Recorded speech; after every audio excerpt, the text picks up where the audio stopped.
Can we please stand for, no, yeah. Pledge of Allegiance in silence. Pledge allegiance, a moment of silence.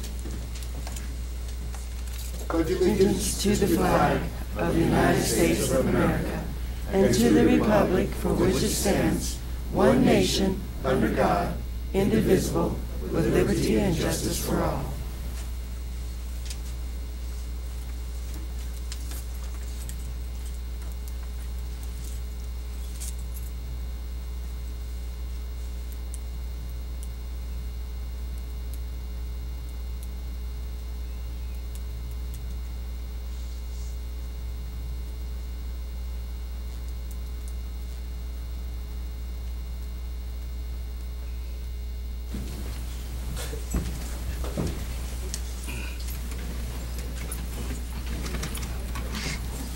We have roll call, Monica. Here. Here. Mr. Roller? Here. Mr. Thomas? Here. Mr. Vesha? Here.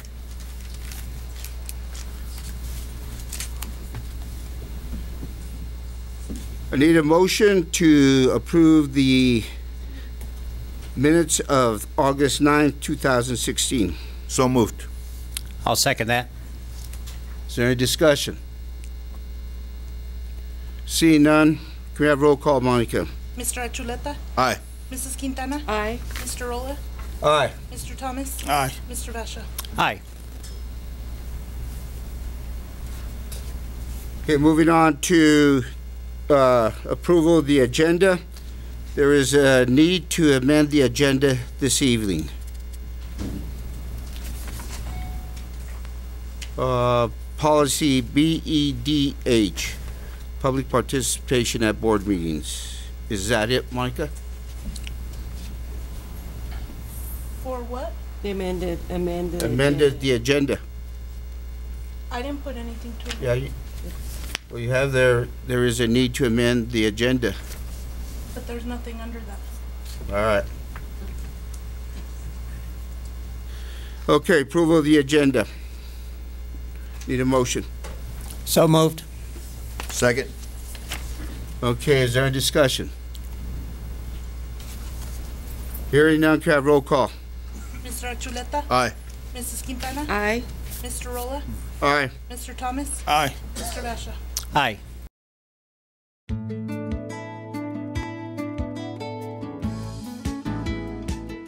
Recognitions and celebrations. Yes, Board President, we have three. At this time, I'd like to invite representatives from Central Elementary to come forward.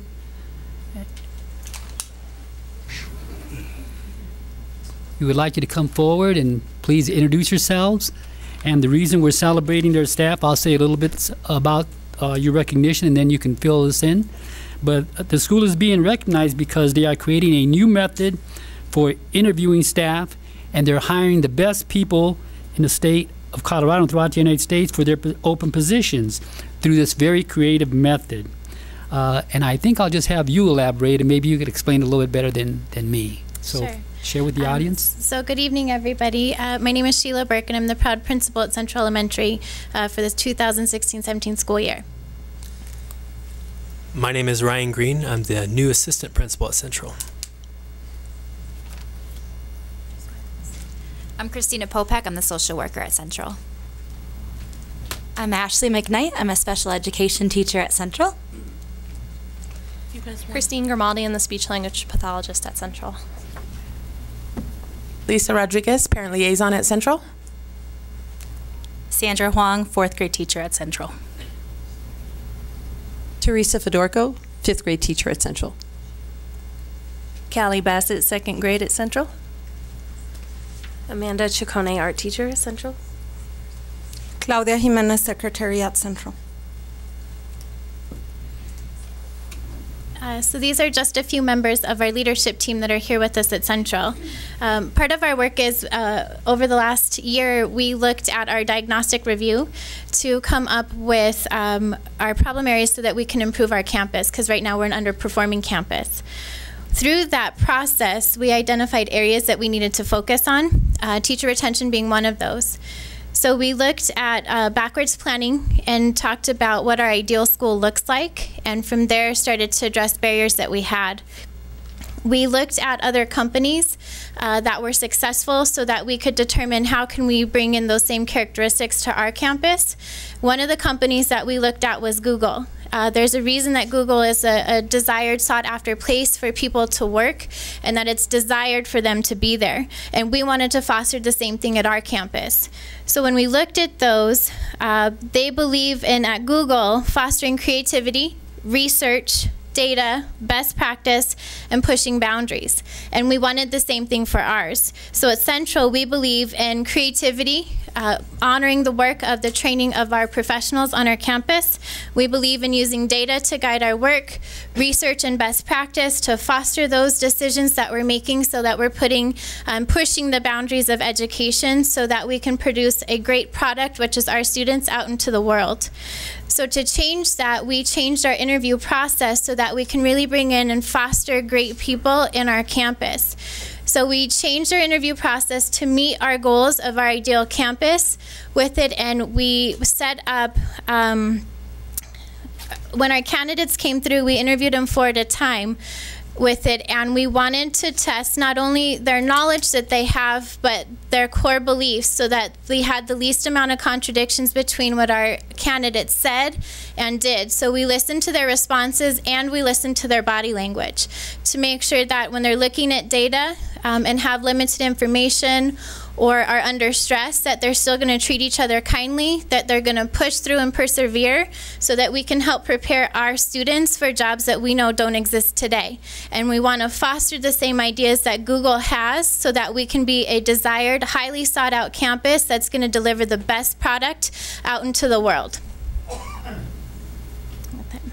Anything that you guys want to add? No? So our... Go ahead, take a picture with them. Step on down. It's Cameron. I hope you stay up here. Oh yeah, we'll stay up here and just circle on down here. Thank you for your help. Thank you. Thank you. Welcome on board. Thank you. Thank you. Thank you for your heart. Thanks for your heart. Thanks for your hard work. Thanks for your hard work. Thanks for your hard work. Thank you. Since there's so many of them. Thanks. Welcome aboard. Yes. Everybody looking right here? Ready? 1, 2, 3. And one more to be sure, please. Ready, set. Thank you. Thank you. Thank you. Thank you.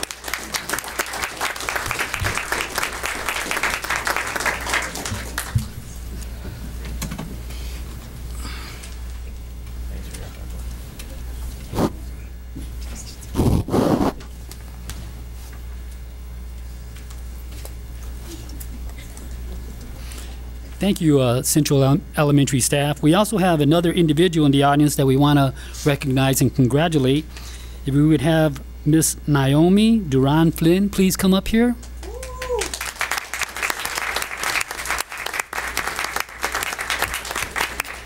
And we are recognizing her today because she is the new principal of Rose Hill Elementary. And she brings with her 3 years of experience. She knows the community, she knows the parents, and she's going to be a great asset to the district. So congratulations, and we expect great things from Rose Hill. Thank you for giving me the privilege to serve our children. Let's take You're not done. You have to come back up here.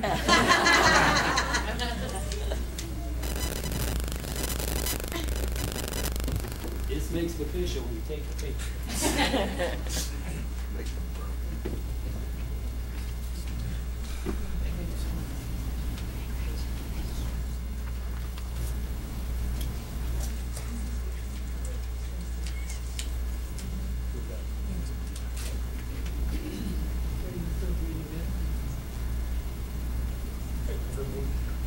Ready, please?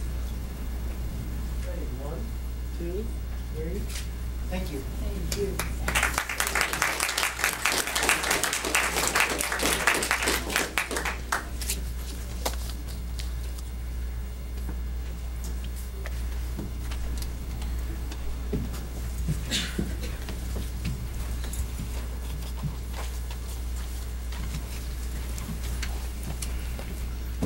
And don't get too comfortable, board members. We still have one more.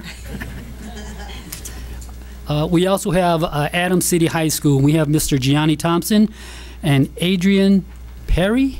Did I say correctly? If you would please come up here. And we want to let the audience know why they're being recognized. And we have an outstanding teacher that helped a student win the Betcher Scholarship Award, and that is awarded to a senior student at the high school. And the student was Fernando Chavez.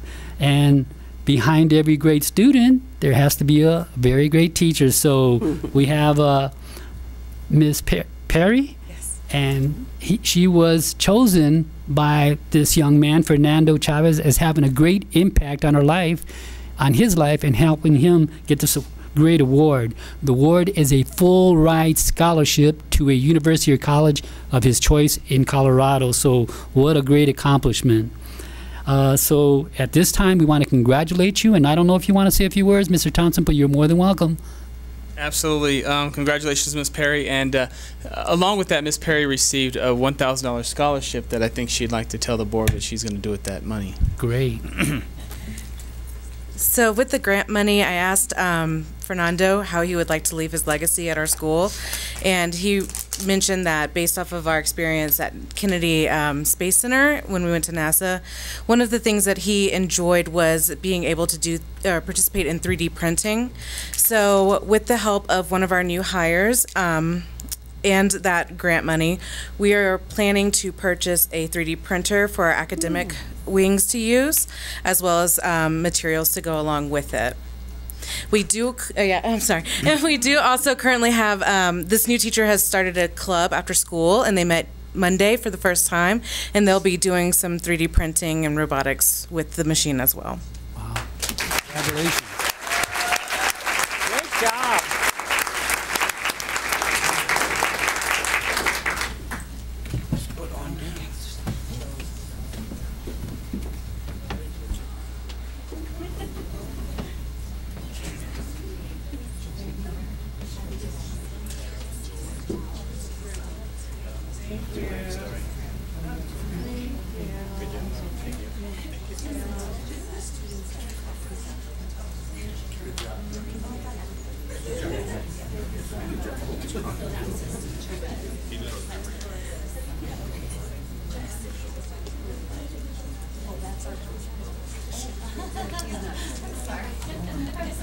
Ready. Could everybody move a little bit closer? Thank you. 1, 2, 3.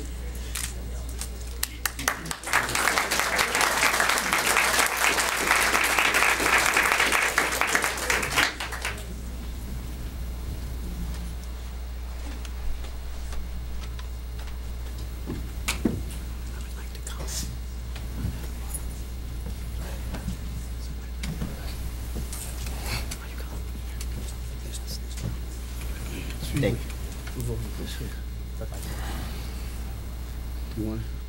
Okay, Mr. Vachon has a comment. Miss Perry, I was lucky enough to be a chaperone on that trip to NASA with our students, and I'll never forget that day we picked up the kids from NASA, and Fernando just could not stop talking about the 3D printer. He was so excited, just so thrilled, and that whole week was 3D printing, and then they got to make some more stuff with the 3D printer, and I can see how it impacted his life, and he got the scholarship, and I can see how big of an influence you were on that process, and I just want to thank you for going on that trip and helping one of our students achieve this. Thank you.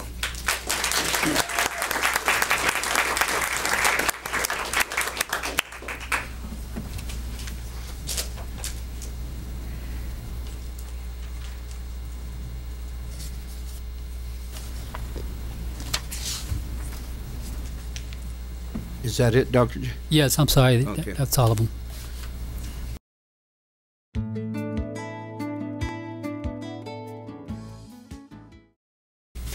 We will now move on to audience comments.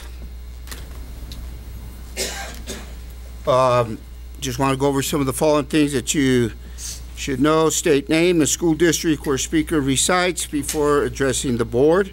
A maximum of 3 minutes per speaker will be allotted to present comment, concerns, or suggestions.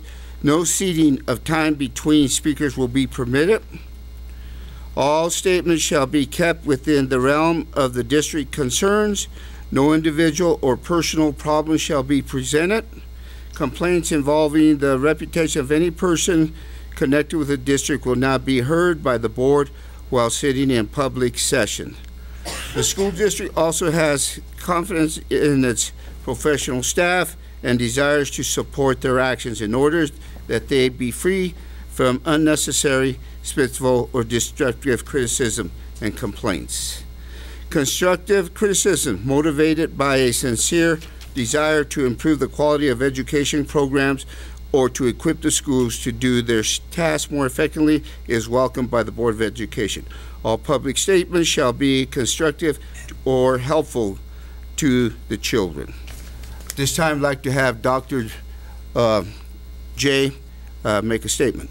Good. Thank you very much, Board President. And as you know, I'm your new superintendent.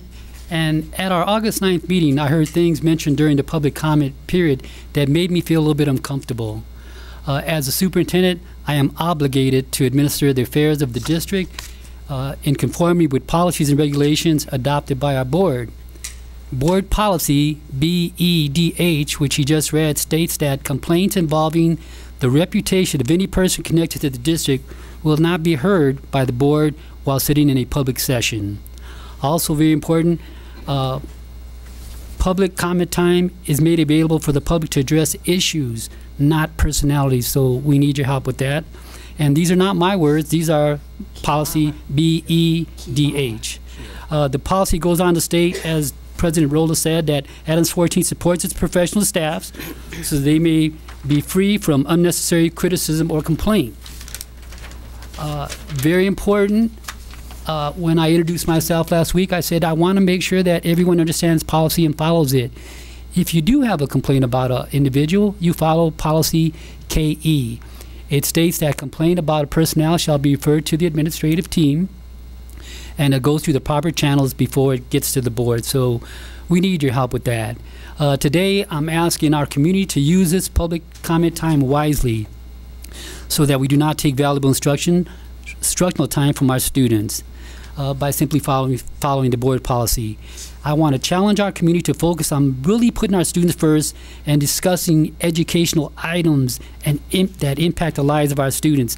Items that are educational, such as a new graduation policy. I don't know how many people know about that. It's making courses more rigorous in classes for our students. The Read to Act plan, which makes sure that all districts have a plan to make sure that all students are reading at grade level by 3rd grade. Also, the individual college career and academic plans that allow our students multiple paths, getting them ready for colleges or the world of work. So we want to concentrate on positive things that will help our students. So today I'm just saying, let's all be a community that really puts kids first, and let's all help Adams District 14 become the best district in Colorado. Thank you.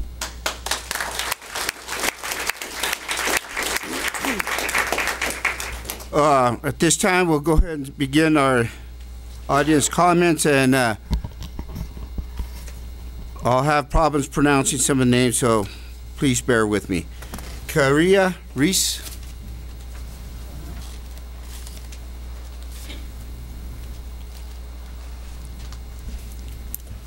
Hi, my name is Kiara Reese. I'm a student of Adams 14 School District, and I'm here to support Adams City High School. You know, I have had a hard time in school. I didn't have many options, and this year and last year, I guess, Mr. Thompson really helped me be a better student, and he really helped me get on track. This year, I will be graduating with 18 college credits, and I'm only 16. Wow. I've had a lot of help from Mr. Thompson. I mean, I've never had any problems with him. He's been consistent out of these 4 years. We've had 3 principals, and he's been here for 2 years. And I have the honor of having him as my senior dad.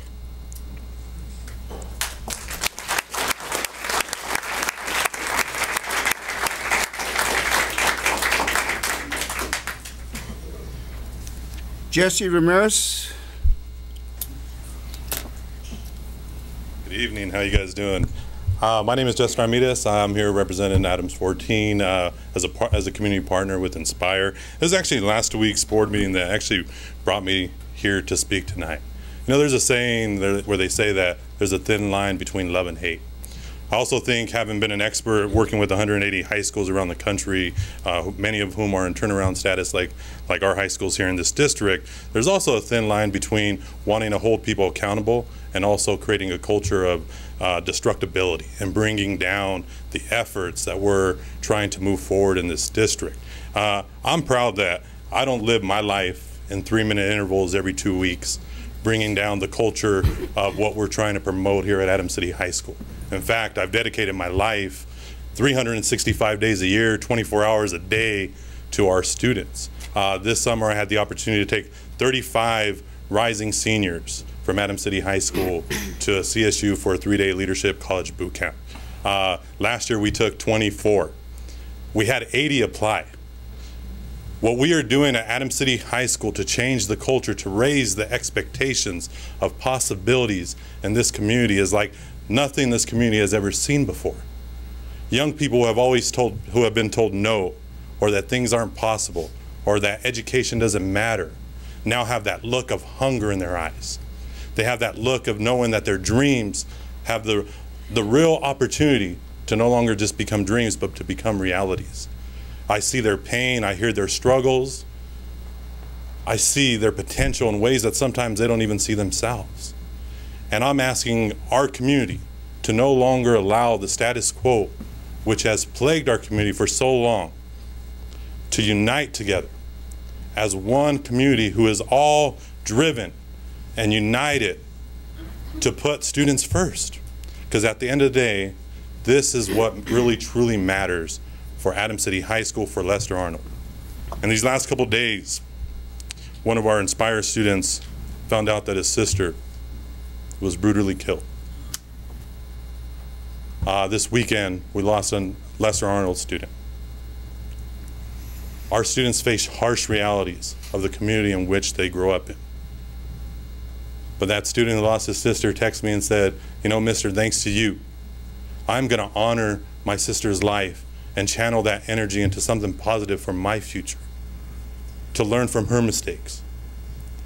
And I know that there are people, and it breaks my heart, that there are people in this community who want our schools to fail, not realizing that many of the kids who attend these schools are their family members, are their cousins, are their younger brothers and sisters. And tonight, I raise my fist, which represents my heart, which carries in it thousands of stories of Adams 14 students, and ask that the community also raise their hearts, because we need a lot more love in this community to show our kids that they are loved, that they matter, and that their dreams matter, in spite of those data points that we saw earlier today. Because we're sending kids to college in spite of that, and they're going to come back 3 years, 4 years, 5 years from now.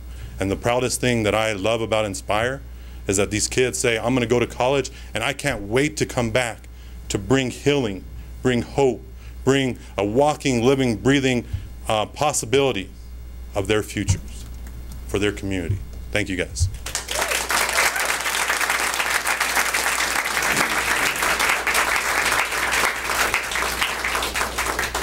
Jan Carson.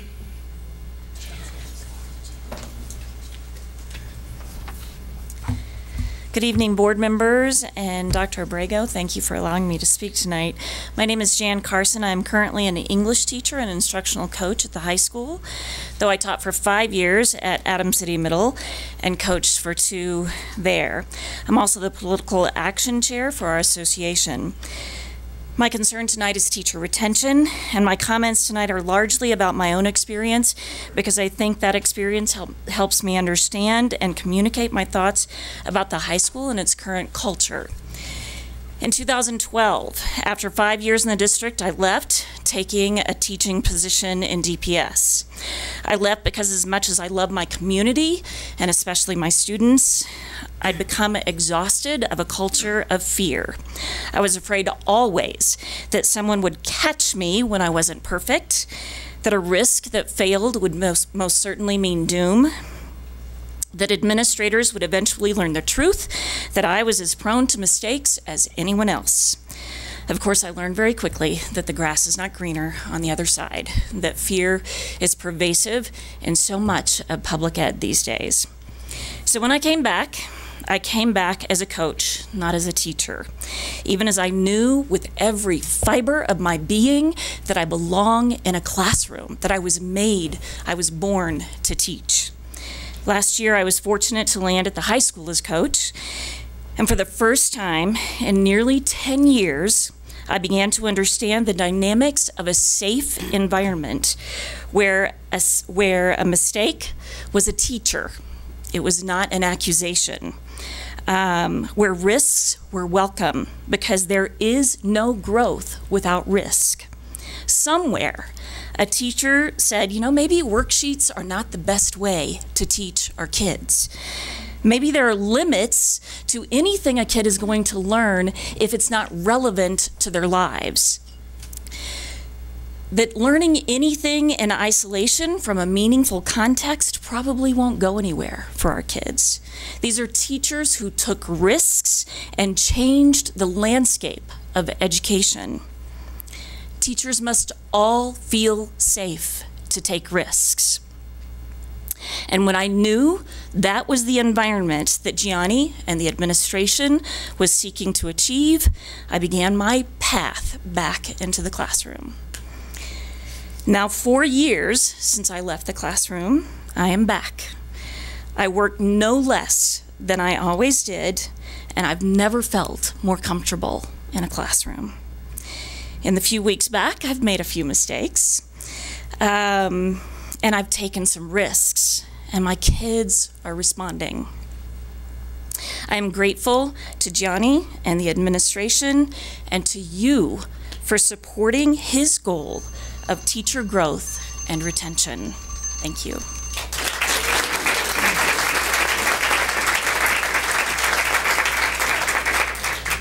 Anna Lee de la Cerda.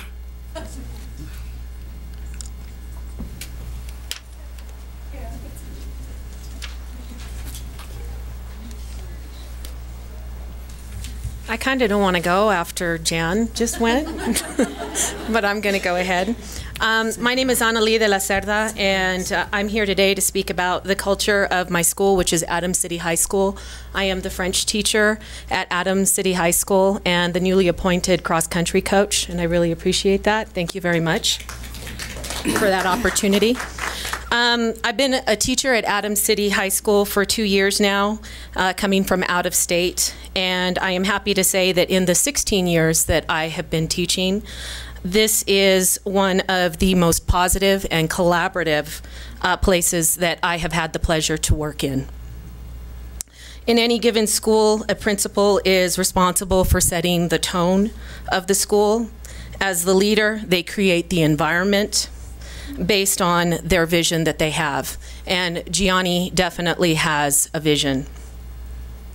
When I think of that vision, words that come to mind would be student-centered.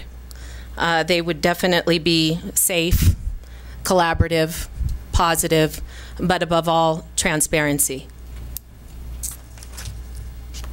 Gianni has created set policies and procedures for our school that maybe were non-existent before. And through his ability to stay steadfast to that, we have clear expectations for ourselves as teachers, as staff, and as students. The biggest thing that I think that comes into play when we talk about policies and procedures is transparency. And he's always been very upfront. You always know where you stand. You always know what those expectations are. And that transparency, I think, is key to creating the culture that we have at Adams City High School. His open door policy, again, the clear expectations leave no doubt as to what we are expected to do. It's created the difference in students. Last year, I had seniors. It was my first year. I didn't really know Adams City High School before then, but it was interesting to me by mid-year that I had seniors that were commenting in comments amongst themselves at how much better this school year was going, and how out of the 4 years that they had been there, this was finally a good place to be. And that struck me. His vision, I think, is implemented or is enhanced by the core belief, which is students come first. You've got to do what's best for the students. And I think all of his actions reflect that, and his expectations for his teachers and staff also reflect that. He has changed the feeling of the school, and he has created a positive environment. Our gains are not incidental. Our gains are not coincidental. Our gains are not fabricated. It is due directly to the supportive environment that he has created, and it is due directly to the hard work that we have all done. So I hope that the board and Dr. Abrego as our superintendent will recognize that and help support us as we continue to move our students forward. Thank you.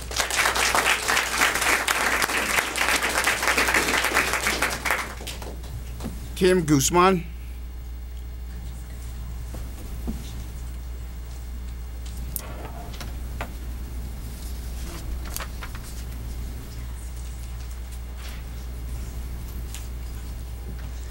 Good evening, Board and Dr. Abrego. I would like to talk to you regarding the students at Adams City High School, primarily our English language learners, and what the direction of Mr. Thompson and his administration team has allowed for the changes to take place for our district's largest population. I came from DPS. This is going to be my second year here in the district. And when I arrived under the direction of Mr. Thompson and his leadership team, we started to uncover that there were nearly 300 CUMEs that had information that was not correct for English language learners. We also found that there were many students who were eligible for language support that were not receiving it. Since I've been at Adams City High School and working with Mr. Thompson and the leadership team, we've since changed the script at Adams City High School for our students who live in the shadows. Our teachers now look forward to working with students who are newcomers. They reach out because they have some of the skills that they need to work with students who have no English. This is the first time after speaking to the athletic director secretary that our newcomers are actually joining extracurricular activities because they feel like they're a part of a school. This is all due to the leadership at Adams City High School. We have an obligation to our students, to our English language learners, to support them in everything that they need. The way that we're doing this is our current principle.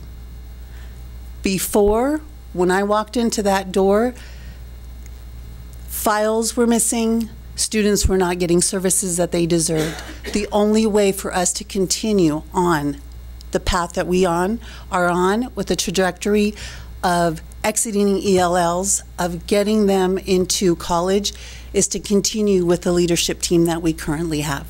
Thank you.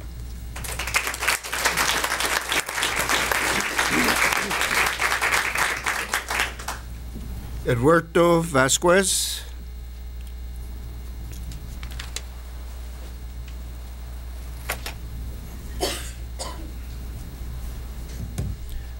Good afternoon. My name is Eduardo Marmolejo. I'm student body vice president here at Adams City High School. I'm standing in front of you all today to share my voice. I've been enrolled in this district for 3 years now and going on 4th. And it amazes me the type of unity the students have and the success we all strive for. But all of that wasn't possible until we were introduced to the Inspire organization. Inspire brings out the best of their students, and on an academic level, they overall raise the spirit of the school.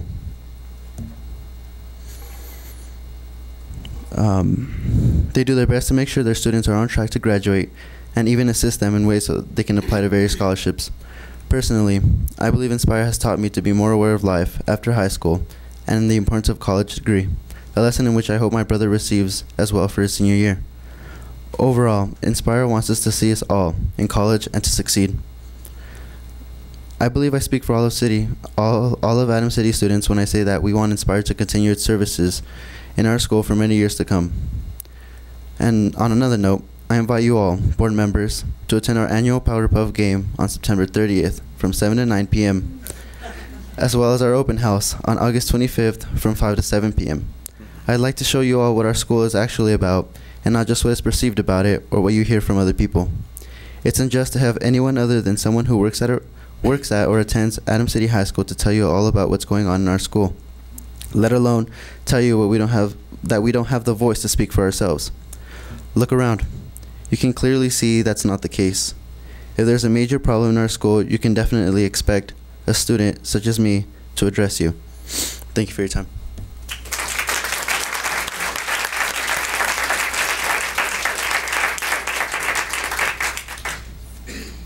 April Reese.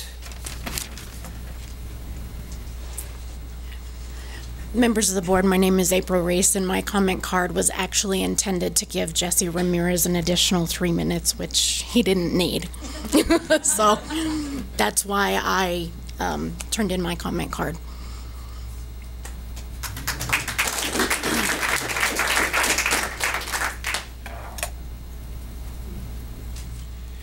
Adriana Pera. Did I pronounce it right? Perry. Probably not. It's okay. All right. Good evening, President Rolla, Superintendent Abrego, and our distinguished board. My name is Adrienne Perry, and I am a former biology teacher and instructional coach at Adams City High School. I wanted to take a moment to publicly recognize some of the great things that are going on at the high school since Gianni and our current administration's tenure at our school. I'd like to start by recognizing our administration's commitment to allocating resources and personnel to support our teachers while building their leadership capacity. I'm currently going through my own administration preparation classes, and I've learned of the vital importance of homegrown leadership. Who better understands the obstacles and barriers of the school than the teachers? I'm thankful for the opportunity to serve our community in my current role as an instructional coach, so I can share in my successes and build on the successes of my teachers who I serve. I want my teachers to be better than I was, because at the end of the day, our kids deserve the best instruction possible with the resources that we have. When teachers feel empowered to take educational risks and grow, so do our kids. There is evidence of both of this in both our teacher retention data, in addition to the gains we made pretty much across the board last year. One thing I've learned from my time at Adams City High School is that our kids are limited only by our own expectations. So we must push for the highest expectations in all facets of their high school experience. I have taken to heart a line from a student at the Betcher ceremony that I attended on August 12th. This student mentioned that her English teacher had the following quote by Robert Heinlein posted visibly in their room: "Don't handicap your children by making their lives easy." Thank you for the time you have given me to recognize the great things happening at Adams City High School due to our strong leadership in Gianni Thompson and our assistant principals. As a servant to our community and to our students, I respectfully refuse to handicap our brilliant and capable children. Thank you.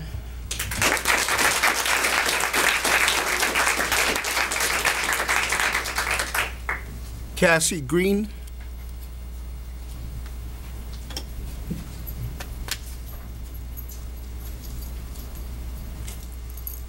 Hello, my name is Cassie Green, and I currently work at Adams City High School. I've been there for 2 years, and before that I worked for 2 years at Lester Arnold High School. And in my time in this community, I have absolutely and completely fallen in love with everyone, with family, with the kids, and with the staff. And I've been very blessed to have followed Gianni Thompson from Lester Arnold to Adams City, and I was able to be a part of and watch the changes that he created in both of those buildings and within the staff and the students. And I think that he's provided some guidance and some structure and this feeling of genuine love and positivity for this community and for the people who come to our schools every day. And I know that as a teacher, I am 100% supported in everything that I do. I'm currently one of the teachers that does Link Crew, which is our program that supports our freshmen coming in using our upperclassmen to bridge that gap, because it's really scary for freshmen coming in. And we want to retain our freshmen all the way through graduation, and that's something that hasn't always been happening in the past and that we're really working toward. And the amount of support that we've received in that area and in that arena has been phenomenal. I always feel as if I have a voice in what happens in our school and in what happens with our students and as a staff member, and I feel 100% supported, and I'm proud to work in this school district. I'm proud to work at Adams City High School, and I'm proud that I worked at Lester Arnold, and this is a community that I love and that I support and that I want to be a part of, and I feel supported in that. Thank you.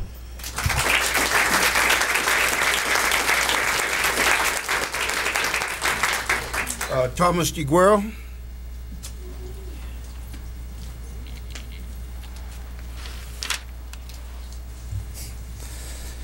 Mr. Rolla, members of the school board, Dr. Abrego. My name is Tom DeGuero. I grew up in Commerce City, attended Adams County 14 schools. My wife, my children, my entire family came to Adams County schools, and now I'm a teacher at Adams City High School, going on my 26th year. I've seen a lot of change in that time. A lot of good things have happened, and fortunately some things not so good. I want to address a point Mr. Thomas made about the presentation earlier about the CMAT scores. He mentioned that those scores are not acceptable, those numbers are not acceptable, and I'd like to point out that there's not a teacher that I have known at Adams City that would ever look at those and say, those are okay, that's fine, we're okay. That doesn't happen. It's been my experience in 25 years that teachers believe in our students and say, we can do better, and that's certainly the case now with the teachers that I work with. And I don't expect that to change. It's one of the reasons why I've been here so long and why I want to continue to teach here. There's high expectation. We believe in these kids. I want to take just a step back and look at that, though, as a mathematician, math teacher, that there's some things behind those numbers that we have to recognize. Not all our kids are starting in the same place as everybody else. It's already been mentioned that the English language learners face difficulties. Our school, I think, has done a better job of pulling the largest population together, address every possible need that we could to bring them to where they are. But it's been hard because, in my experience, we've gone from having to meet Iowa Test of Basic Skills Standards to CSAP to TCAP to PARC, and who knows what's next, Common Core State Standards. It's a moving target. We can't reach those and hit those moving targets without some sense of stability. In the past 15 years, we've had classrooms, math classrooms that have been filled by teachers that are long-term subs. We can't find good math teachers. Teachers don't want to stay.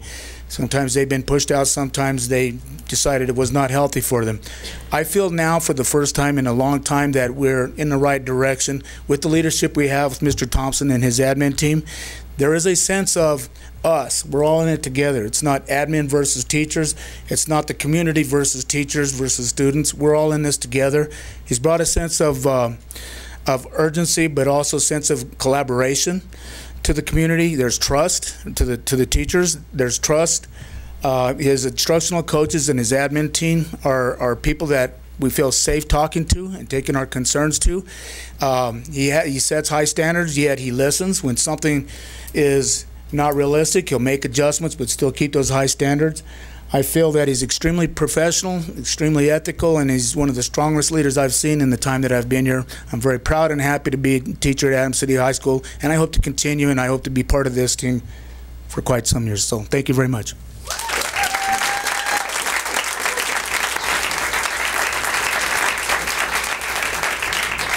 Maria Castina.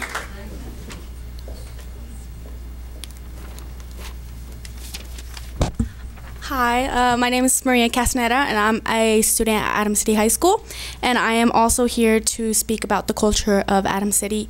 And I've been at Adams City since my freshman year, and this is the first time that we feel like we are all united as a school.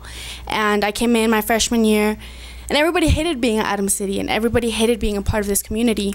And we went from principal to principal, and we didn't know who to go to, and we didn't know where we were as a school.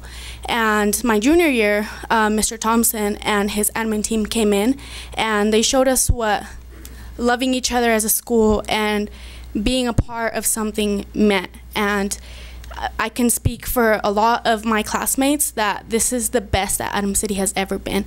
And this is the most welcoming community, and I don't think anybody, I wish I was a freshman again. I wish I could relive, and nobody who wants to be a freshman again, we're ready to get out, but I really wish I was, because I wish I could start over with the support system we have now.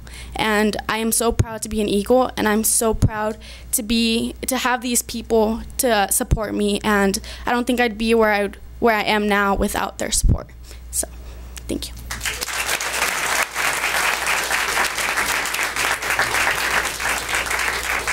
Adea Venezuela.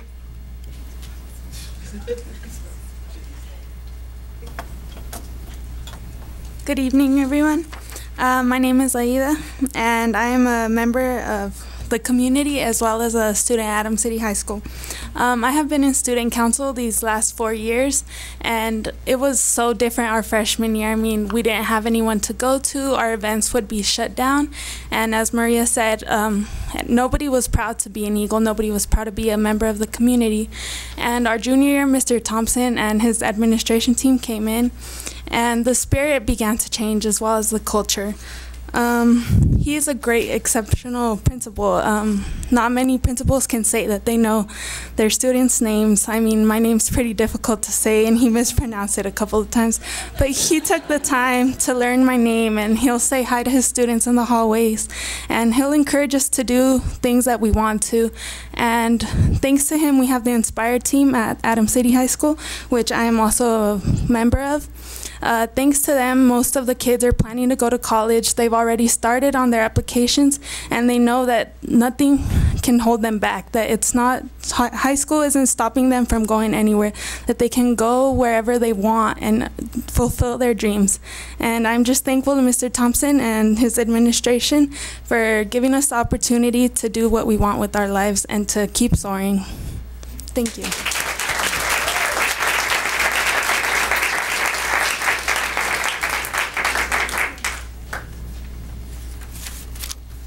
Andrea Hernandez. These are just the postcards for Thursday night for the open house. It has the date, the time, and the place on it. Thank you. Thank you. Thank you. And I'm sorry I missed one, but I'll get it. Thank you. Good evening, board members. My name is Andrea Hernandez, and I am representing Adams 14 school districts as well as Adams City High School. I would like to start by speaking and congratulating the seniors who last year brought in $1.75 million in scholarships. The 242 going to college out of the 333 seniors. The 5 Marines, 4 Army, 2 Air Force, and 1 Navy young adults who committed their lives to the armed forces. which is a huge jump from last year. And all of this happened under the leadership of Mr. Thompson and his whole team of administration. He's been the absolute only consistency and structure that this school has had in a long time, and we'd prefer it to stay that way. Mr. Thompson cares for his school, showing it by having an open door policy, allowing staff and students' voices to be heard. I've been in student council for the past 3 years, and I have yet to hear a no from any idea that we've ever had. Students come up to him for help or questions in the hallways, and on the spot, he just helps. Every year, more and more students are seeing prideful of being an Adams City Eagle, which is much more different than when I was a freshman. Now we have events such as Powder Puff, which we had 1,200 people attend. The talent show, which was so packed that people had to stand. 400 plus tickets being sold for prom. Pep rallies have been louder than ever with so much spirit in the stands, and the seniors build the freshmen's confidence rather than bringing it down. Not to mention the overwhelming desire to attend college and get our names on certificates of acceptance up in the main hallway. This is all credited to the current administration. I enjoy coming to school. I get excitement out of planning events in student council because I know the turnout is going to be great. Our administration and staff cares about us to the point where we get sick of them. We're just like, you know what, stop. I'm going to get my personal statement done. I'll get it to you later. And I wouldn't want to have it any other way. Inspire is one of the many programs this school offers that helps students reach their academic and personal goals. In order to be allowed to teach a leadership class like Inspire, which is an elective, where we apply for scholarships, universities, build confidence and leadership abilities to attend and succeed in college, I believe someone who has a master's degree in higher education is a perfect candidate for that type of class. Thank you for your time. My name is Andrea Hernandez. I am the elected student body treasurer, battalion commander for Adams City High School MCJROTC, varsity volleyball athlete, and forming marching band drummer. And I am speaking on behalf of my fellow peers and community members.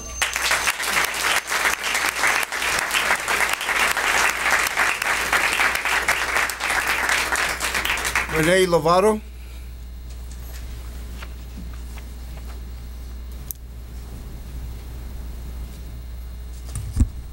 Everybody's so short. Hi, my name is Renee Lovato. I'd like to start by thanking the board for immediately addressing one of the issues that I brought to you during the May 12th meeting of last year.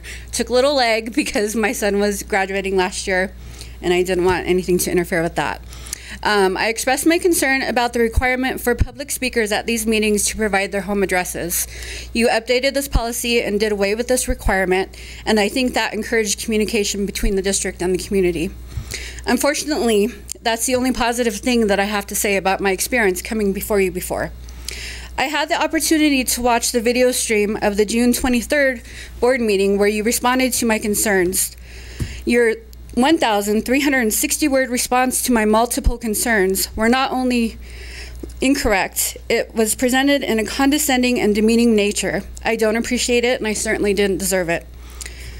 Your response went into detail about specific dining expenditures and went on to say that they were consistent with state law.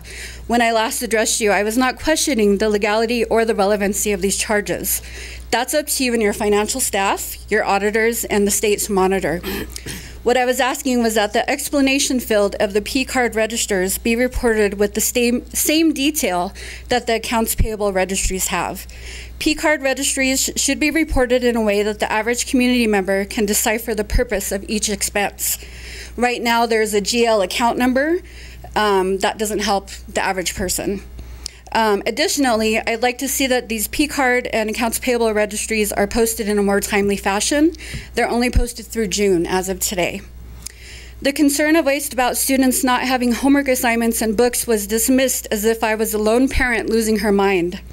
You checked with the middle school principal, even though I said more than once that my son was a senior at Adams City High School.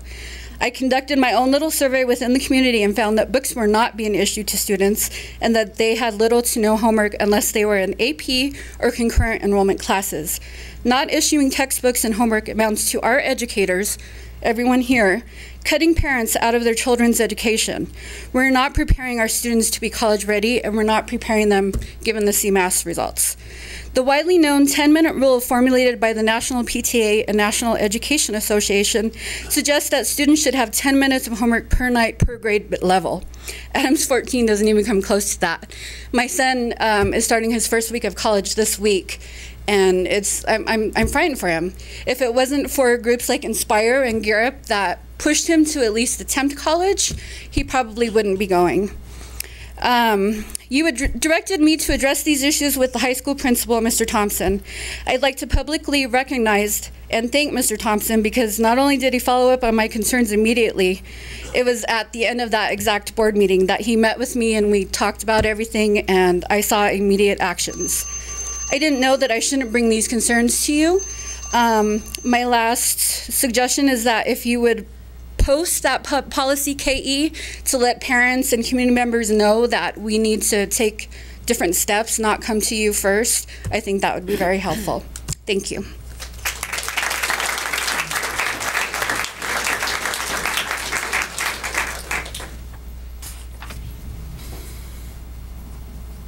Daniel? That's Mike Banuelos. No, I've known you for 30 years. I That's still right. can't pronounce it. That's right.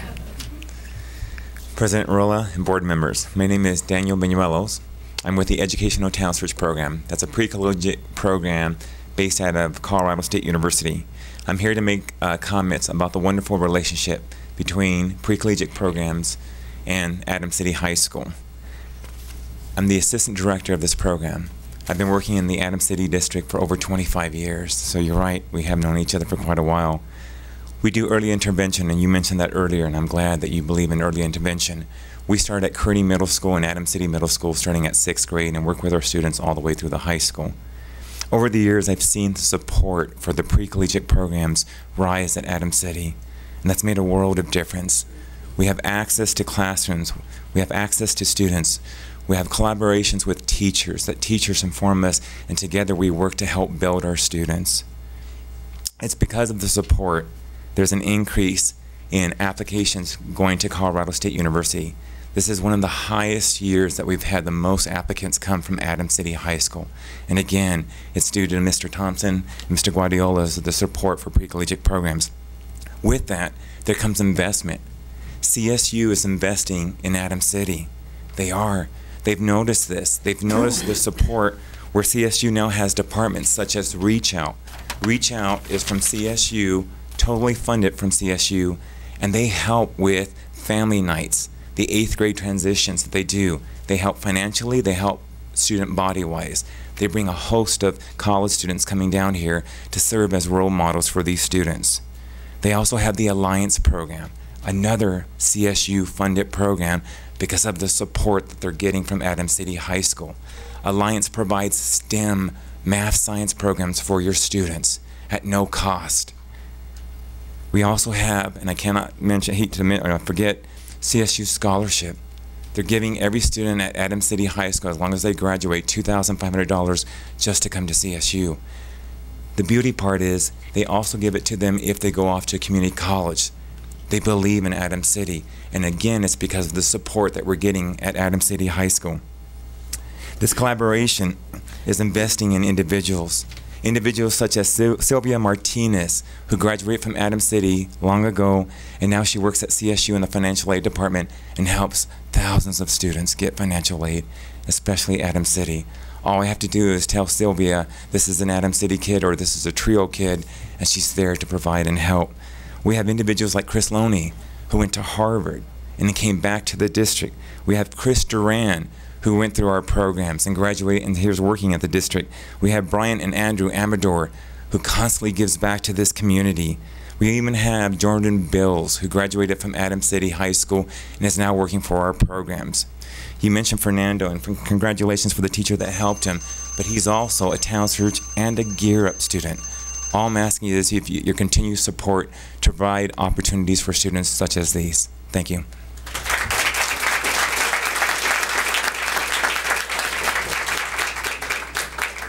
Barb McDowell.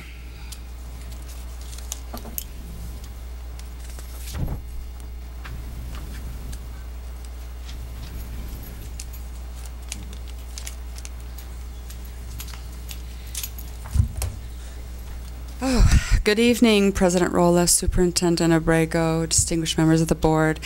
I'm here speaking on behalf of the Classroom Teachers Association. I just wanted to share about our breakfast on Saturday.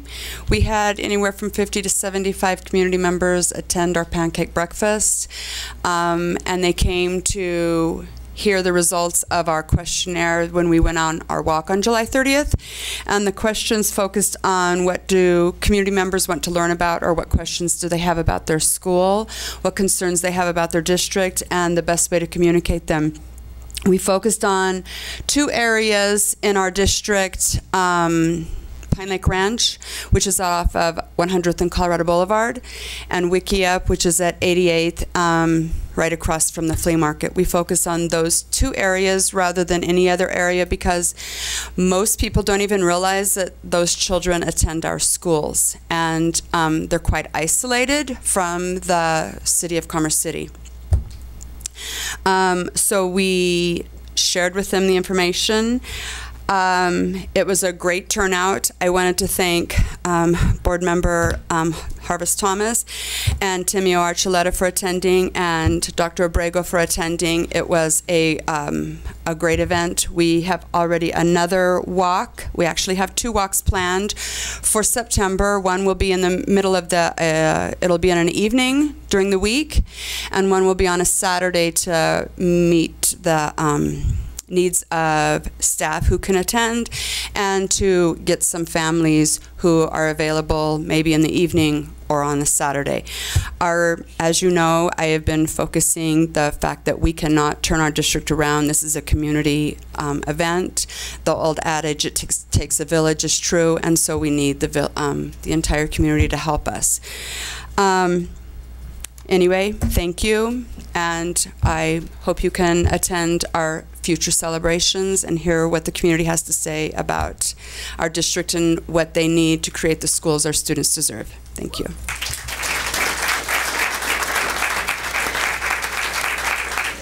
Barry Quintana.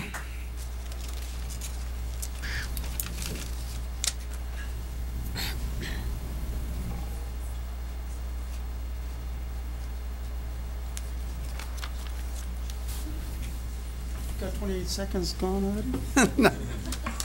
Good evening, President Rolla, Dr. Abrego, and members of the board. It was not my intention to comment this evening.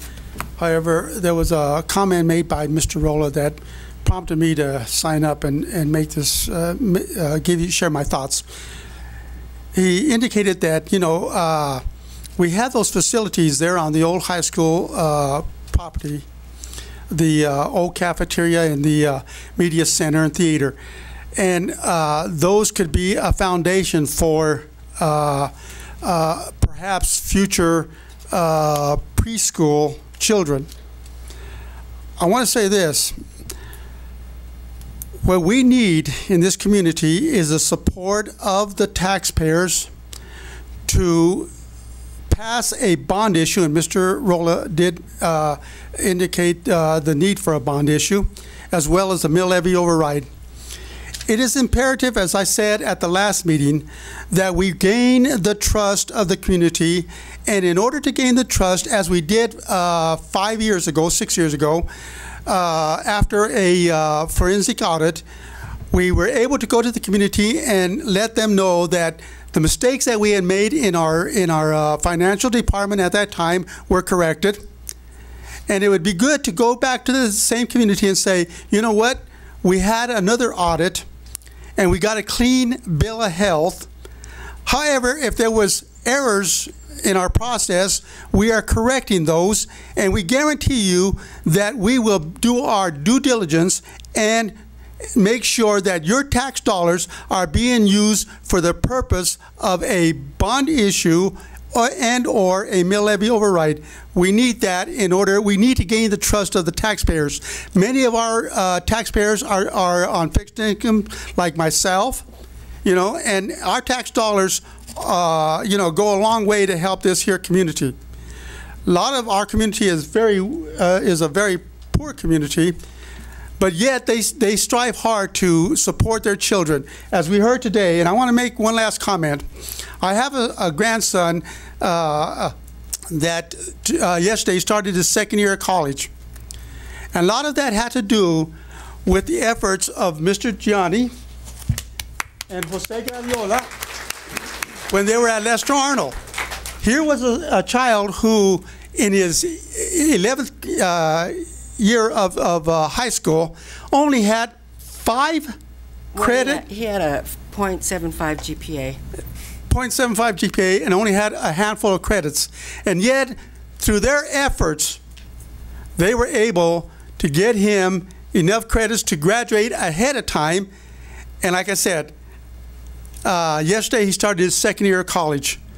You know what? We got a lot of great people out here. We need to support them. We need to go forward. Thank you.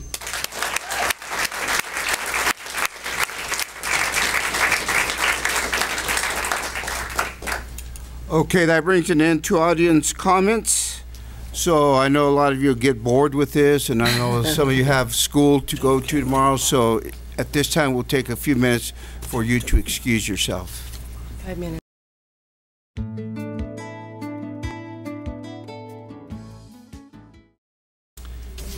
Okay, we will now move on to Superintendent's report. Thank you, Board President Rolla. Today we have a presentation by our high school principal, Mr. Gianni Thompson, who's going to give us a presentation on the high school graduation.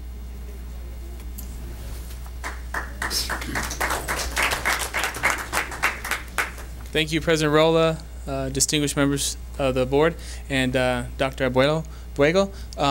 Tonight I'm going to talk about Adams City High School's graduation numbers and kind of what we've done over the year in comparison to last year as well. Monica, which button do I press? No, which one? No, which one? That's it, all right. Our attendance data prior to 2016-17 school year. In 2013-14 school year, the attendance was 85.46.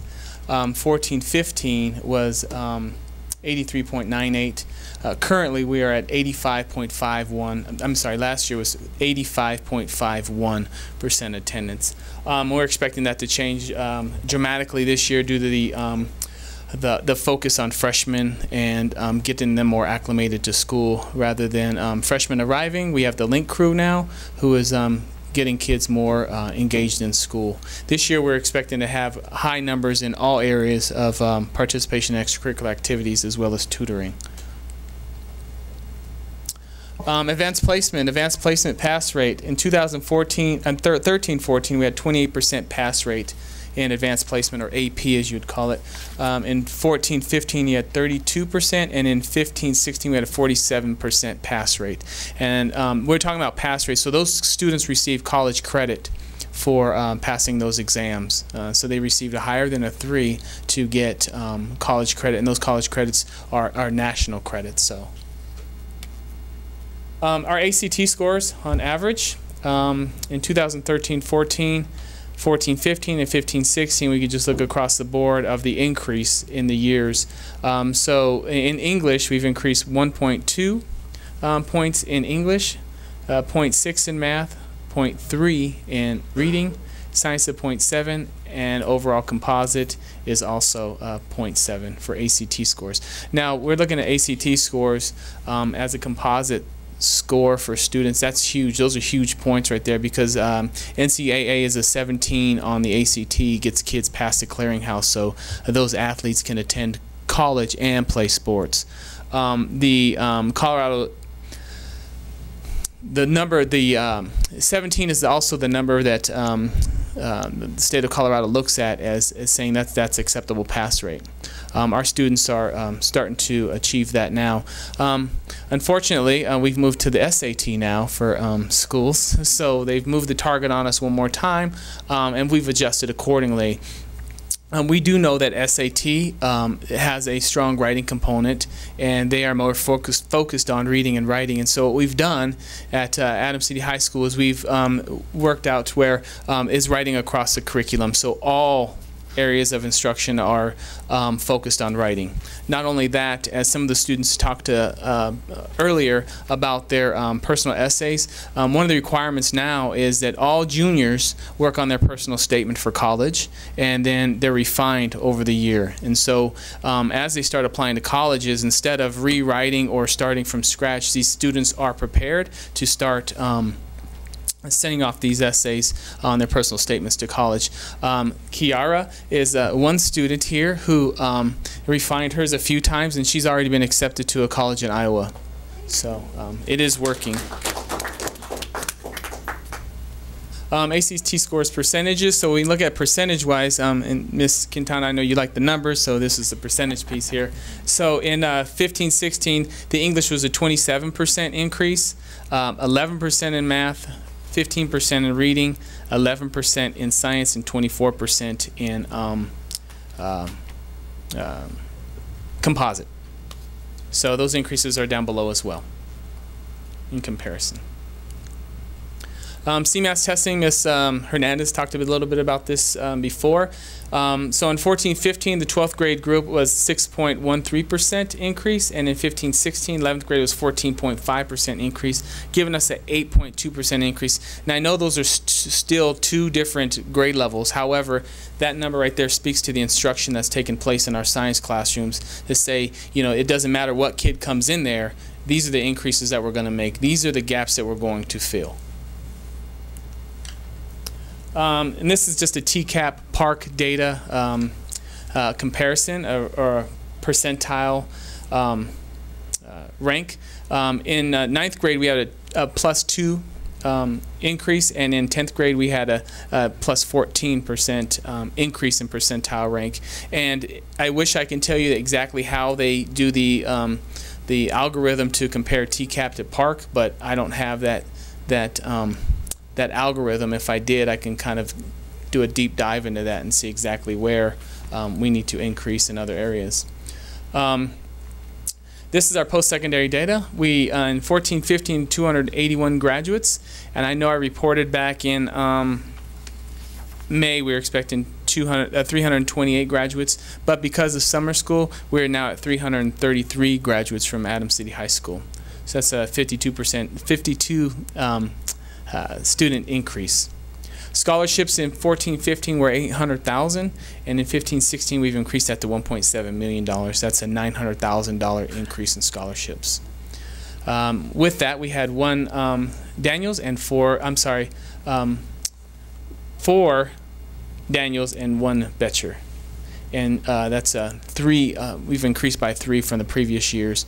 And a lot of this money coming in here for scholarships or scholarships that we've searched for kids, and that's with our Future Center, Inspire, our post-secondary office that we have. Their job is to basically find money for kids, get kids with their personal essay to go out there and pursue scholarships that exist. There's a lot of new money here. Before, when you're looking at the $800,000, that was old money. That was this regular cycle of money coming through Adams City High School. We went out and found $900,000 additional funding. I personally went up to CSU to meet with Tom in the financial department and the financial aid department. That's the president of the financial aid department, to see what kind of extra dollars they had for our students. And they increased our Alliance Scholarship from $4,000 to $6,000 for every student graduating from Adams City High School. So just me going up there, visiting with him, and talking to him about what we plan on doing in the future gave each kid an additional $2,000. Within no time. Not only that, but Tom personally comes down and gives each kid their award letter because they want it to be more personable.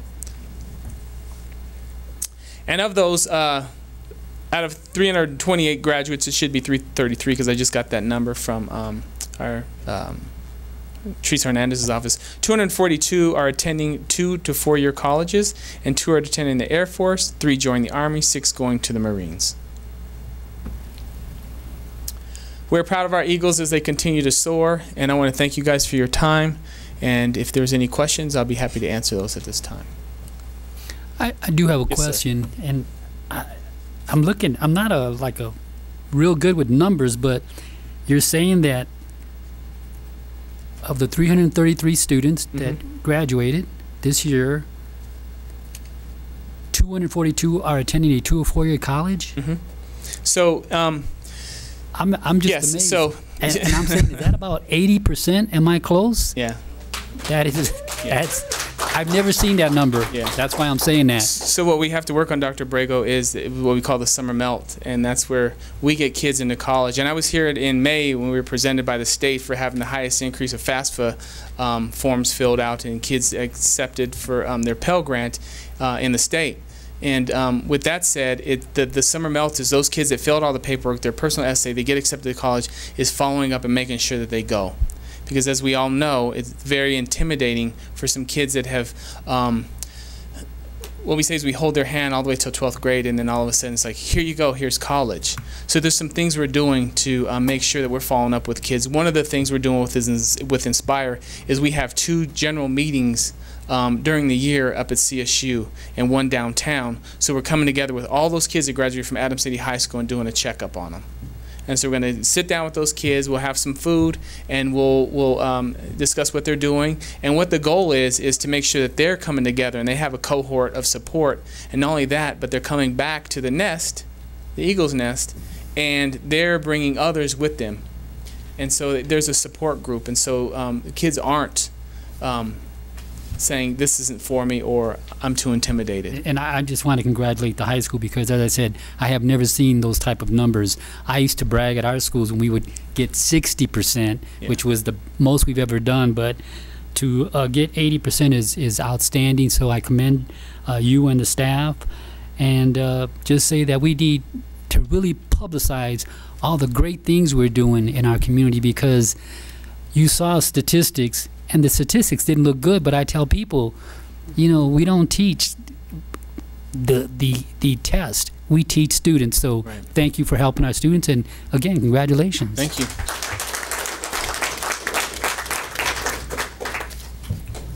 Any other questions? I don't have any questions, but I do have a comment. Yes.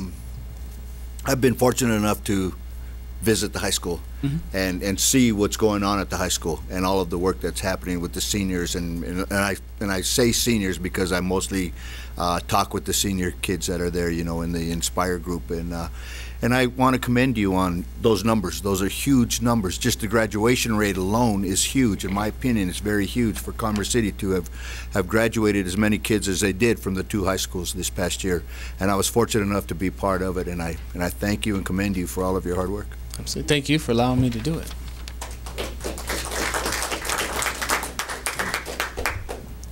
Any other questions? Okay. All right. Thank you. Job well done.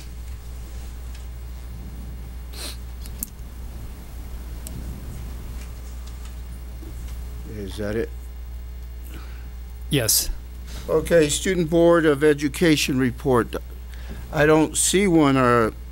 Are we going to have a student board this year, or who's in charge of it? Yeah. So we will have a student board. We've had some members step down, and I'll tell you, I'm going to be transparent. Because of the way things were handled, things were going last semester, kids they didn't want to sit up there with all the audience coming back and forth with the issues that we were faced, and so we're trying to rebuild that. But we'll have somebody back up there. But the current person we had up there stepped down and did not want to be sitting on the dais, and so we honored that. And now that things are settled, we'll get somebody back up there, and we'll have a sponsor for it.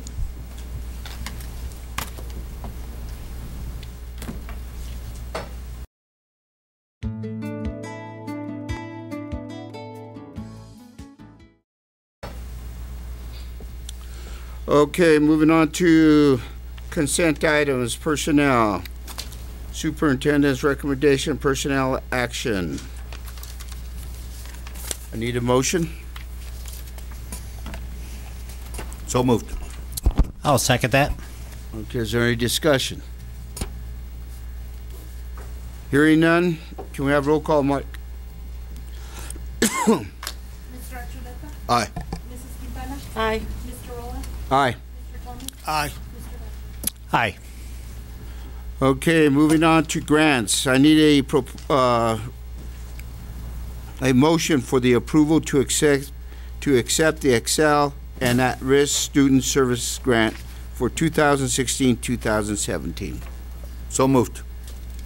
I'll second that. Okay. Is there a discussion?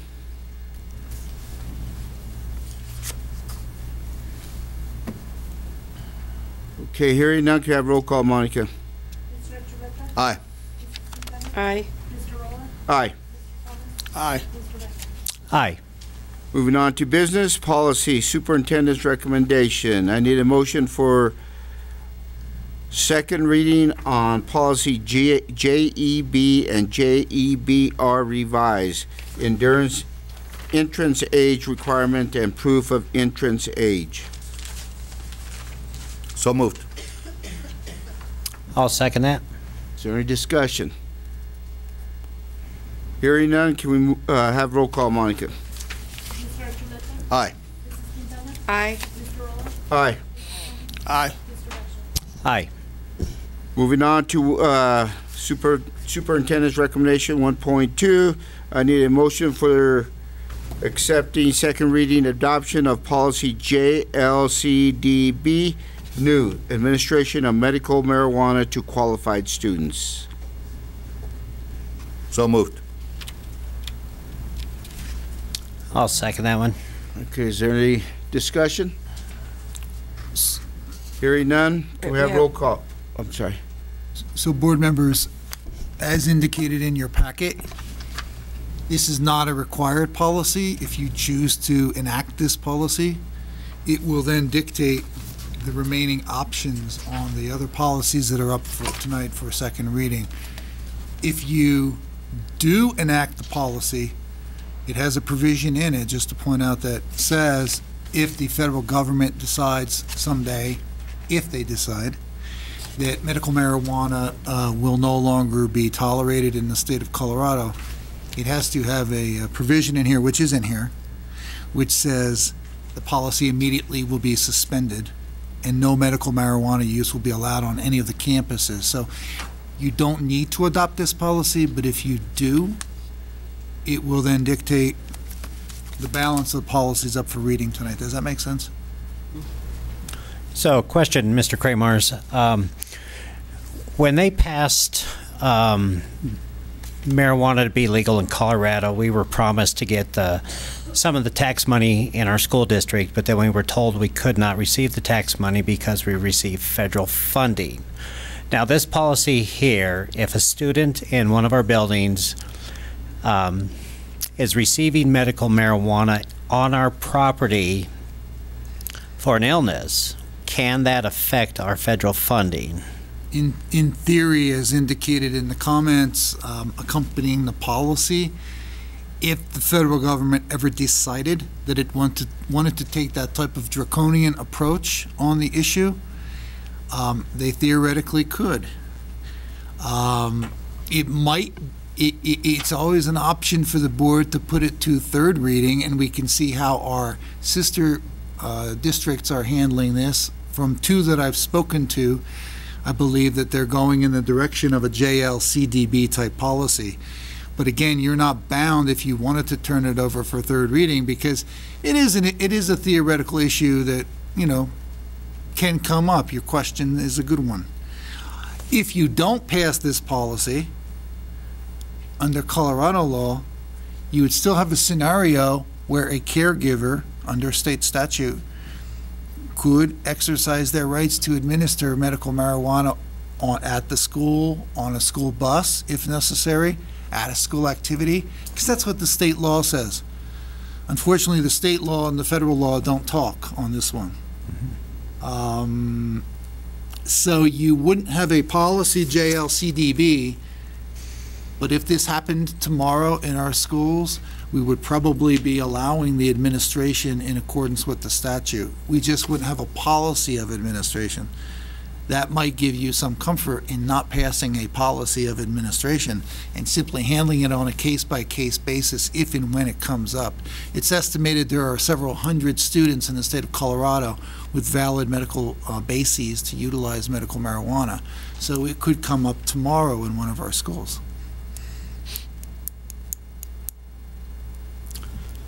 Okay, and I know there's a lot of people moving to the state of Colorado because their kids are not allowed to use this in other states, and I respect the parents' decision. Last month I just completed my 24th year being clean and sober, so I understand this subject very well, but I also respect the parents' opinion to do what they need to for their child. This one, I like it because I trust that the parents will do what they need to do, and if the district can help support them, I agree with it. But if there's any way it could jeopardize our federal funding, then that's where it makes me nervous, because the federal government could say tomorrow we're cracking down on everything in the state of Colorado. I mean, they can do that. I hope they don't, but the part about this that bothers me is everybody always says that marijuana is the gateway drug, and it definitely can be. And now that it's legal, we're seeing side effects in the state of Colorado from this. I don't know if I want to approve this or not, but I just hope we keep up with what the federal government's doing, and if there's any hint that they're going to start cracking down on it, we beat them to the punch. So I guess if you're not so sure, Robert, and the rest of us, maybe we should go on to a third reading. And I support that. Do you know which other two districts are taking a test run at this policy? I'm told that Adams 12 will probably pass something similar to this, and I believe Cherry Creek will probably as well. Okay. I haven't done a extensive canvassing, however, and I'm happy to do that before the next board meeting if the board wanted to put it over for third reading. Do you motion? I would like to move that we make a motion that we move this to a third reading and get some data from surrounding school districts, so that if we're the only one in the state of Colorado that has this, it would look different. But if we have a huge district like Cherry Creek and another one, Adams 12, then I think I'd feel better about it. Okay, there's been a motion to go on to a third reading. Do I have a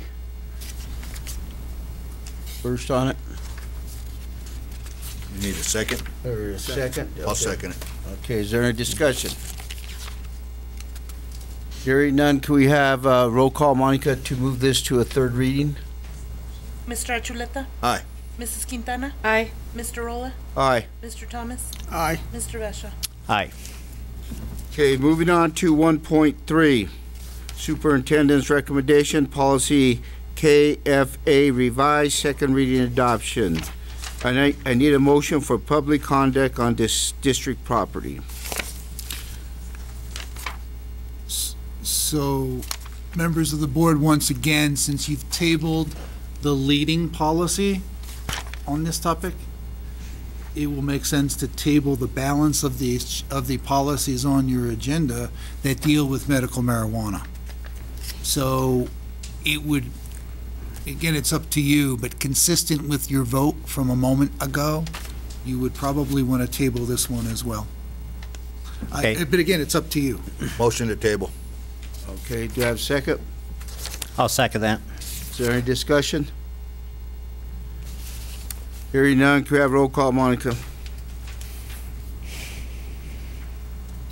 Mr. Archuleta? Aye. Mrs. Quintana? Aye. Mr. Rolla? Aye. Mr. Thomas? Aye. Mr. Vesha? Aye.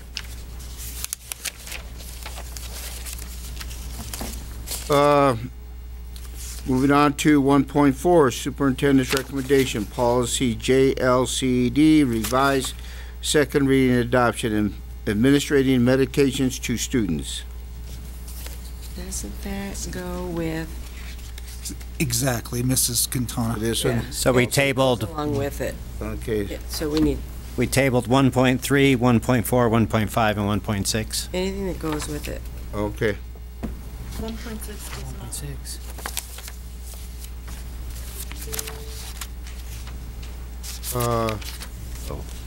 Yeah, 1.6 is not 1.5. real, yeah, 6 is through over. 1.5. Okay, 1 point. Okay, moving on to 1.6. Superintendent's Recommendation, Policy GDBC, revised, second reading, adoption. I need a recommendation for support staff supplementary pay overtime. So moved. Second. Okay, is there any discussion? I guess I do have a discussion because it was brought to my attention that coaches that are classified have to keep a time sheet, is that correct? Yes, sir. So how we paying classified coaches that coach in our athletic programs? They no longer have a salary? I thought they had a salary at what? I'm not sure what their agreed to rate of pay would be. I imagine it varies from school to school. I don't know.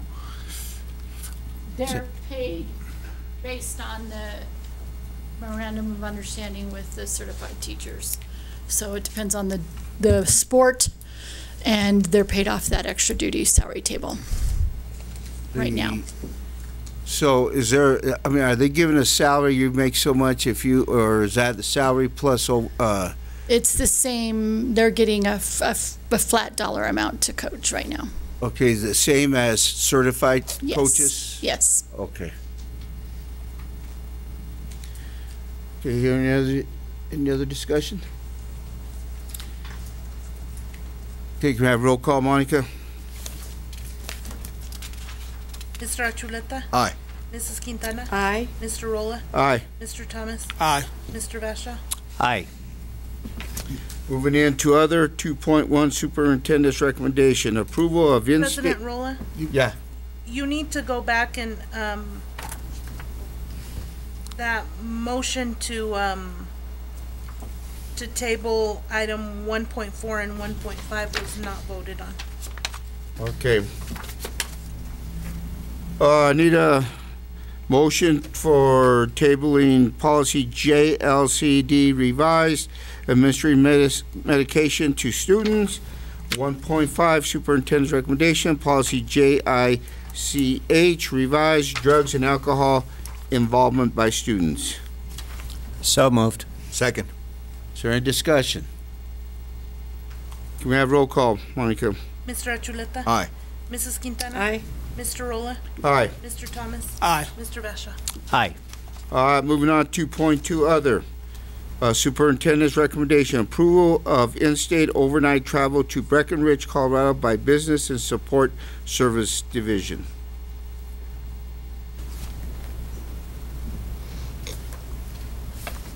So moved. Second. Second. Is there any discussion?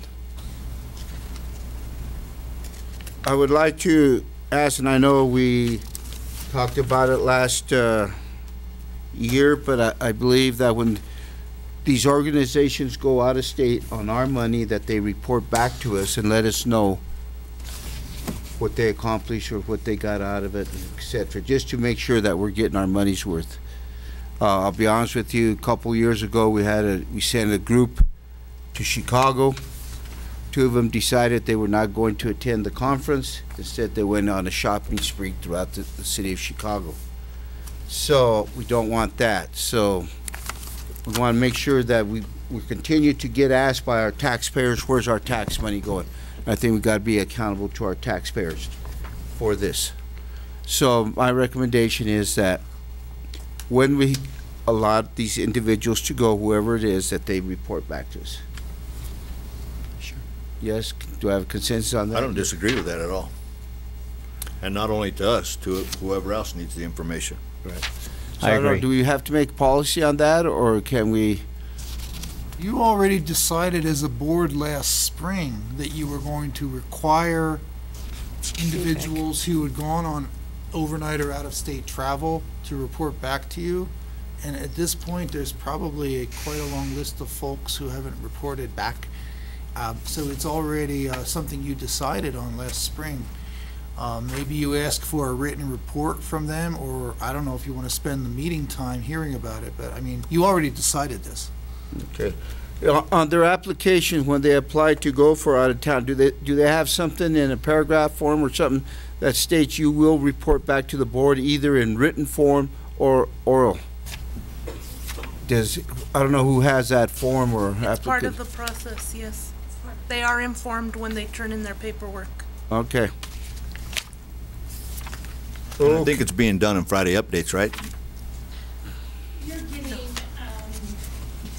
in your Friday updates, you're receiving the single day type professional development events. The process that's in place, and I know Deborah and Monica are working on a schedule to those that were took place between February, the adoption of this new policy, and present day, to prepare or create a schedule to come to the board and share out what happened on those overnight out-of-state events. And I think one of the questions that Walt's bringing up is, should that be a written report, or do you want to spend meeting time with presentations? To me, I would give them the choice, personally. Well, I think we have to remain consistent. It's what would the board prefer? Where would the board like to spend their time? Personally, I think we should have a written report back, and we have an opportunity to read it, and if it needs to share out, we can share it out. We have a report from you in your words about what you received, and if people need it, they have the report of what it was. I think if the board agrees to that, we can work towards those groups that have gone already and those to come to start preparing those written reports and bring forward to Monica and Deborah to bring to the board. Okay, I guess, do we have a consensus? I on agree. the written- Consensus on the written report? Harvest? I agree. Okay, we have the consensus there, Monica, so. I still have a question, though. Okay, How come it's being paid out the general fund and not the account fund? The trip is coming out the general fund instead of the finance department's regular account fund. It's coming from several different budgets within the general fund. So before you have operations members going, a purchasing member, a finance member, and I represent business services. So those are 4 different departments that their budgets within the general fund are what's going to support the cost of that. So can we be provided each individual account was coming out of the 4 different funds for each person that's going? Instead of it's lumped into one, and this is saying paid out to general fund, it's not saying specifically what fund is coming out of. Right. So we can do that. It would be 4 divided by 4, and it would be in 4 different, all the same staff development account number, but one in purchasing, one in operations, one in finance, one in business services. Dr. Abrego, can you look into that, please? I'm sorry? Can you look into that? Sure. Thank you. And the only thing I want to say to the board is usually in most districts, when people go to a conference or anything, they usually give the superintendent some type of little of information on where they're going, and then they do report back. So that's probably something that's done in most districts. Any other discussion? Can I have roll call, Monica? Mr. Archuleta? Aye. Mrs. Quintana? Aye. Mr. Rolla? Aye. Mr. Thomas? Aye. Mr. Vesha? Aye. Okay, moving on to 2.2, superintendent's recommendation. I need a motion for the approval to enter into an employee district relation. So moved. I'll second that. Is there any discussion? Hearing none, can we have roll call, Monica? Mr. Achuleta? Aye. Mrs. Quintana? Aye. Mr. Rolla? Aye. Mr. Thomas? Aye. Mr. Vesha? Aye. Moving on to 2.3, Superintendent's recommendation. I need a motion for the approval of the Facility Naming Committee. So moved. Second. Is there a discussion? Do we have individuals that have been put on this committee? We do, they're right here. Okay, we have, oh, you do have, okay. Has everyone been active in? They've been contacted, to my knowledge, but based on your approval tonight, then the committee can go ahead and move forward. Okay. We have roll call, Monica. Mr. Achuleta? Aye. Mrs. Quintana? Aye. Mr. Rolla? Aye. Mr. Thomas? Aye. Mr. Vesha? Aye. Moving on to 2.4, Superintendent's recommendation. Approval of contract between Adams 14 School District and Griffin Center for Children. And Board President Rolla, I'd just like to make a comment on this one. We have to motion, then you can make. I'm sorry. Okay. So moved. I'll second that. Okay, Dr. J. And I just wanted to make a correction because I think that when we were looking at some of these grants, the dates weren't quite accurate. So in this case, the actual contract date would be from July 1st, 2016 to June 30th, 2017.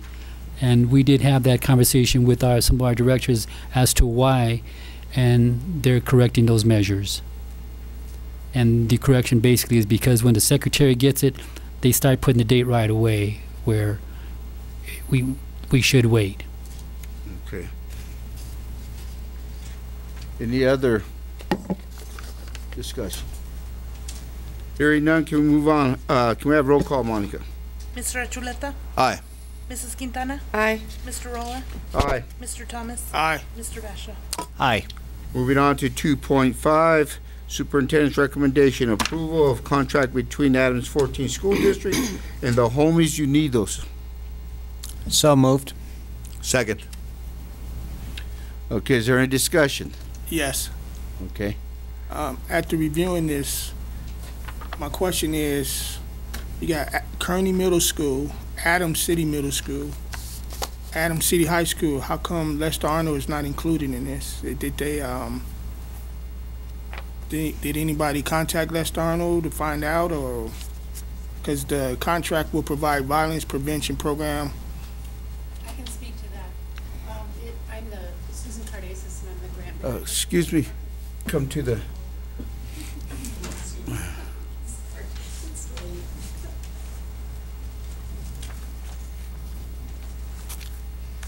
I'm the grant manager. My name's Susan Cardesis, and I'm the grant manager for the year's grant. And initially, Lester Arnold was in the mix, but at the end of our first contract year with CDE, which was at the end of June, one of the things that they wrote back in responding to our numbers was that I had a high percentage of kids that were 17 and older. And the focus of the year's grant is preventative. It's for preventing expulsion or bringing kids back in that get expelled. And it's for keeping kids from getting suspended, that kind of thing. So they really want the focus to be on 13, 14, 15, 16-year-olds. So at that point, I pulled back the commitment for homies over there. I spoke to the principal, Paul Sandos, excuse me, and he said that I explained to him that we could do one-on-one and individual kinds of things for kids that were showing signs that were in the program. We can help 17-year-old kids, but we have to keep our percentage and numbers low because the focus of the EARS grant is really for prevention. And at that point, most of the kids that are over at Lester Arnold are 17 or older.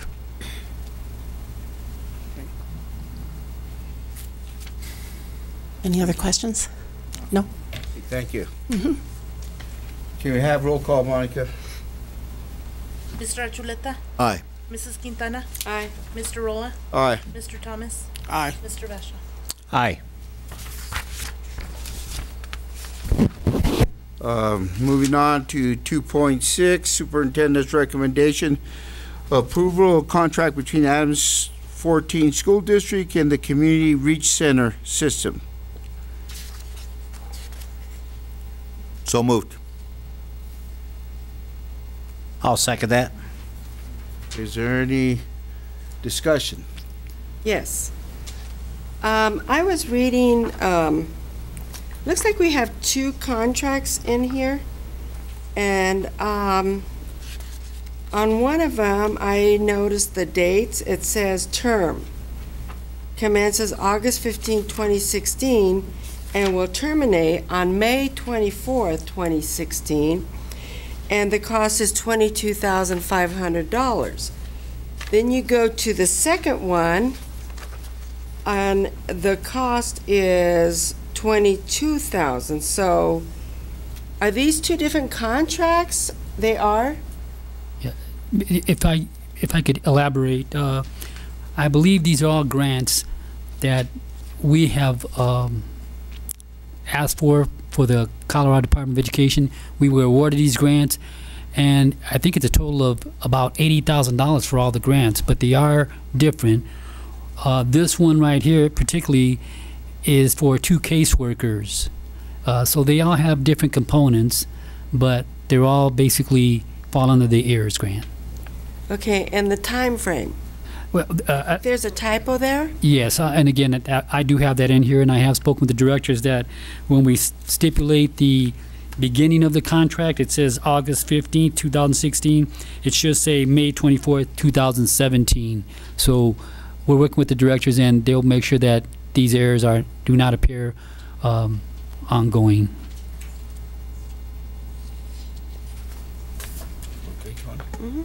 Is there any other discussion? Hearing none, can I have roll call, Monica? Mr. Achuleta? Aye. Mrs. Quintana? Aye. Mr. Rolla? Aye. Mr. Thomas? Aye. Mr. Vasha? Aye. Moving on to 2.7, Superintendent's recommendation, approval to contract with Community Reach Center to place licensed school-based therapists in all schools in Adams 14. So moved. Second. Is there any discussion? That's the second contract. What was that? That's the second contract. It's the second. The separate one. Oh, yeah, separate, yeah. Second. No, it's fine. Can I have roll call, Monica? Mr. Achuleta? Aye. Mrs. Quintana? Aye. Mr. Rolla? Aye. Mr. Thomas? Aye. Mr. Vasha? Aye. Moving on to 2.7, approval to, or superintendent's recommendation, approval to contract with community, oh, I already read that one, jeez. 2.8, superintendent's recommendation, approval of ATX learning contract for bilingual speech language pathologists. So moved. Second. Any discussion? Hearing none, can we have roll call, Monica? Mr. Achuleta? Aye. Mrs. Quintana? Aye. Mr. Rolla? Aye. Mr. Thomas? Aye. Mr. Vasha? Aye. Moving on, 2.9, superintendent's recommendation, approval to purchase Elevation, a web-based software platform for K through 12 and district level staff to meet the academic and linguistic needs of our K-12 emerging bilingual students. So moved. I'll second that. Is there any discussion? Hearing none, can we have roll call, Monica? Mr. Achuleta? Aye. Mrs. Quintana? Aye. Mr. Rolla? Aye. Mr. Thomas? Aye. Mr. Vasha? Aye. Moving on to 2.10, superintendent's recommendation, approval of in-state travel to Colorado Springs by the SWAP specialists. So moved. Second. Is there any discussion? Hearing none, can we have roll call, Monica? Mr. Achuleta? Aye. Mrs. Quintana? Aye. Mr. Rolla? Aye. Mr. Thomas? Aye. Mr. Vasha? Aye. Moving on to 2.11, superintendent's recommendation, approval to contract with the Ardors Health Service for the professional services of a fully licensed speech language pathologist. So moved. Second. Is there any discussion? Hearing none, can we have roll call, Monica? Mr. Archuleta? Aye. Mrs. Quintana? Aye. Mr. Rolla? Aye. Mr. Thomas? Aye. Mr. Vasha? Aye. Moving on to 3.0, personnel, board's recommendation, approval of superintendent signed contract. So moved. Second. Is there any discussion? Hearing none, can we have roll call, Monica? Mr. Archuleta? Aye. Mrs. Quintana? Aye. Mr. Rolla? Aye. Mr. Thomas? Aye. Mr. Vasha? Aye.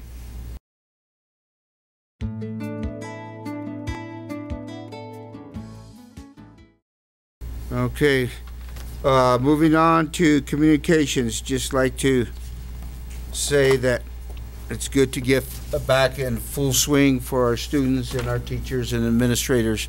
And hopefully, as we've already heard today, sounds like we're doing a good job at the high school, and I've heard from other individuals that the elementaries are off to a great start. So hopefully we can continue to do that. So is there any other? Yes, Superintendent Roll, I hope that I'm speaking at the appropriate time, but I need to add expulsion information. So at this time, I'd like to say, pursuant to board policy in Colorado revised statutes, I have the following student expulsions to read into the record book.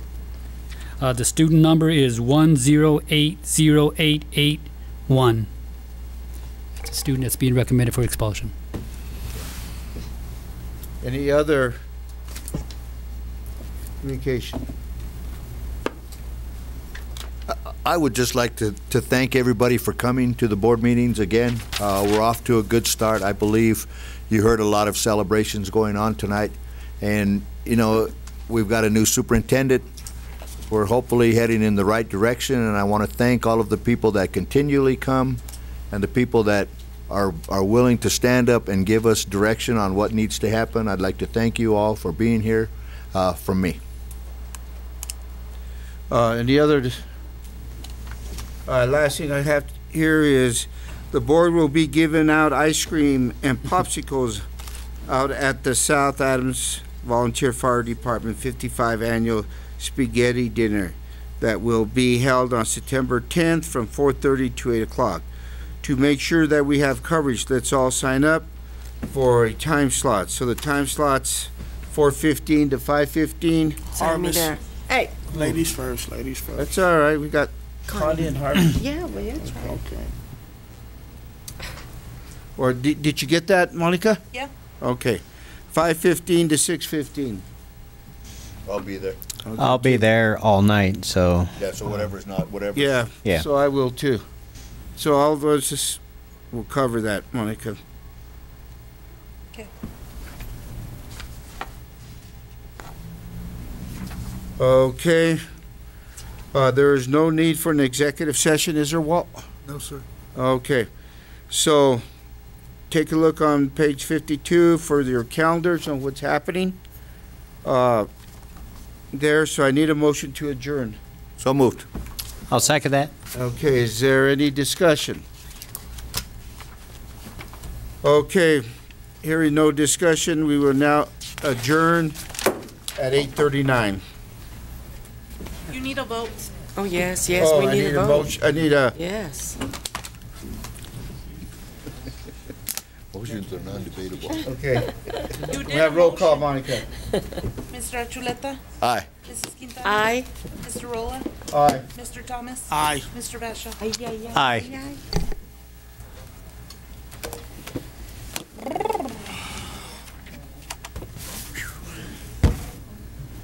Good deal. The board meets at 6:30 p.m. on the second and fourth Tuesday of every month, and we hope to see you at a future meeting.